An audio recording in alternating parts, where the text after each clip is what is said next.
Before we get started, I have a little gift for you. You're familiar with the fact that Texas has many flags, 6 in particular. So we took the opportunity to make a very special shirt inspired by the first Texas flag, which is my favorite flag. We have a little nonprofit here at the Alamo Drafthouse called the American Genre Film Archive. It's all about the preservation of film. Yeah. And so people had the opportunity to buy this shirt and support. Every shirt purchased was going to be spent towards film preservation, the preservation of the archive. And it's a reel of film that says, "Come and take it." All right. Come and take it, motherfucker. You have earned this. You don't have to spend the $10 or $12 or whatever it is. You earned it the hard way by doing your job and then some, my friend. AGFA. Oh, I'm gonna get teary-eyed just thinking of AGFA. Thank you. So I want to kick things off, and we can just go back and forth. Maybe we'll take a few questions from the audience here as well. I want to talk about I don't think everybody fully processes what just happened. We assembled the United States with 170 millimeter screens, and we happen to know Chapin from Boston Light Sound, and he was telling us some of the little stories about getting machine shops back in operation, about putting lens factories back in operation. Can you tell us a little bit about this journey of the past year? It was, oh, by the way, since we're going to talk about projectionists, let's give a hand to the projectionists out there. Quentin was back there going, that was a nice changeover. No, these guys are doing it the right way. Most of the places you're going to see will be done in a platter system. These guys got 270 millimeter projectors there, and they're actually doing changeovers, the real way. But the pressure's really on them, and they did a great job. Look, what the Weinsteins have done, Harvey kind of backing and Harvey and Bob backing and financing, and in a lot of ways, Eric Loomis, head of distribution there, has kind of pulled off, is just really kind of amazing.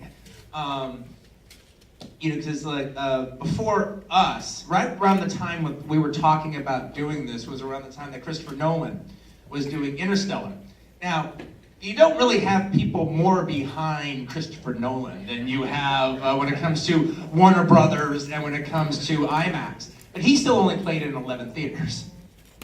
And with his 70 millimeter prints. And then they just said, they go, I think we can get it into 100 screens if we work really, really hard. I go, really? They go, yeah, well, we have 60 screens right now that we know we can put it in, but given a year and a half time, we can actually make that number go up between here and Canada to 100. And, I was, wow, deal.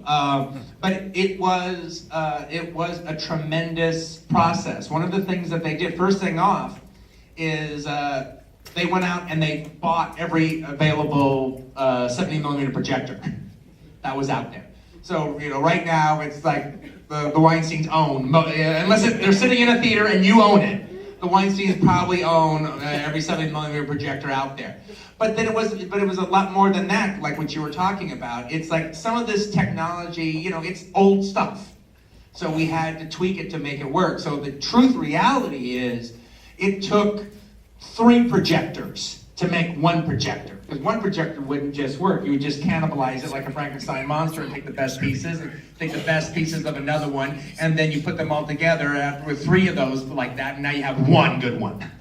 And then you gotta go and you gotta find it in the place. And then exactly what, like you were saying, one of the things that makes Ultra Panavision so wide, the 278, is the fact you put an adapter on the lens of the projector, and that blows it out, that last little bit. So we had to manufacture those. We had to make all those. Like in Australia, for instance, the theater that they're showing it in Australia, they actually did a little movie of them putting their 70 millimeter projector and then going into barns and getting the motor that makes it work, and then breaking out the welding tools to make shit work and stuff. I mean, it really is, it's kind of amazing. But the good news about all that is we opened last weekend. We opened Christmas Day. And actually opened like 1 show on Christmas Eve. So during that whole big movie weekend that ended up happening over Christmas, we were number 10 at the box office with 100 theaters. only in 70. There was not a DCP in the entire thing. So with 100 theaters, we made number 10 at the box office at one of the biggest weekends that there was. That was pretty good. Have you talked to Christopher Nolan? Because he was disappointed in some of the 35 projection I know of, like the houses is just like dusted off a machine that's been in the corner, and the presentation wasn't great. And I'm just curious if you had any interaction with him since this is rolled out, because I bet you he's jealous as hell. Yeah. I haven't talked to him since the rollout happened, but he came and saw it, and then I saw him at the Directors Guild when we had a big screening there, and he did that question and answer session with me. But I haven't talked to him since the rollout happened. But that was the case for a lot of the 35 millimeters screens for him. It was one of those things where it was just like the few $5 houses that were still left. And so they just sent them down there. But also part of the, he didn't have any problem with me. I showed it at the New Beverly in 35 millimeter, and it was fantastic. And it played absolutely great. And apparently we got the best report card, all right, of all the people who used the 35 millimeter print. Once we sent it back to Warner Brothers, New Beverly got the best report card of treating it good. Well, let's talk a little bit about the movie instead of just the technical aspects of presenting the movie. And forgive me, I'm just going to dive into some details, and Robert, you can chime in with any thoughts as well. But I love the nuances. Anytime I get to see one of your films for the very first time, the nuances and details, I can sense the obsession behind them. So maybe just let's stick with costumes first. Yeah, sure. And talk. The first thing that I was struck with was Michael Madsen's shirt. It was an odd shirt. Yeah. So tell me about let's go with Michael Madsen, since he's one of your regular characters. Like, what's the inspiration behind his attire? Well, that actually was interesting, because we ended up having to get to that. I had an idea, there used to be those toys, the Wild West toys, Johnny West. And I had an idea that Joe Gage would look like the Johnny West doll a little bit. But the people involved with that kind of took that idea like a little too far. And I think they just got off on the beige and didn't realize that there was something else behind it, and he didn't really want him to look like the doll. It was just a jumping off point. So he looked ridiculous when we put him in the costume. And I saved Michael Madsen, but I was like, okay, look, we can't put you in that. So that was one of those things where we actually had to go to the drawing board. And one of the things that the costume designer, Courtney Hoffman, did is, she kind of went from the idea of thinking, well, okay, look, the Johnny West thing, it didn't work, but I see where Quentin wanted to go with that. And kind of on her own, she kind of put him in almost like a singing cowboy outfit. Not Roy Rogers at his most flamboyant, but there's kind of a singing cowboy quality to that dude. Yeah, exactly. I could see him as, Rex Allen or something like that. It's everything with the guitar. I'm pretty up on your projects. I mean, we worked together and known each other a long time. I remember you reading me a scene from like Inglourious Bastards 11 years before you made it. I knew about Django for about 10 years. I didn't hear about Hateful Eight until it was in the news that it had leaked. I was like, what script? Hateful Eight? Never heard of that.